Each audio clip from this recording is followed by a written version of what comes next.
Head for Numbers is a cloud-based accounting practice and business advisory firm. I'm the principal accountant and my partner Daniel is also the practice manager. Before Office 365, all of our emails were hosted on our local server, and when it crashed, we lost all of our emails and our ability to communicate with our clients. And that really was the catalyst to just pull the pin and move everything to the cloud. Now that we've implemented Office 365, it's given us security in knowing that we don't have to maintain hardware, we don't have to keep on updating software, and we know that our data is secure. Office 365 is the backbone to the business.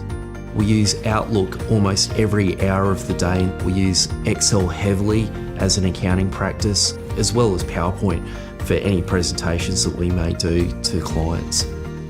The advantages of Office 365 is its ability to integrate with other applications like Box and DocuSign. It's made us a lot more efficient. The ability to open Word and Excel on a tablet device is very, very handy.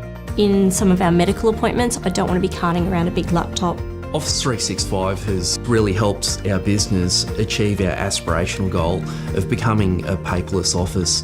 But where we really get the saving is in not having to purchase servers every 2 to 3 years and the ongoing maintenance and time costs of maintaining a server. The time and dollar savings that we've been able to achieve with Office 365 has helped us to continue growing the business.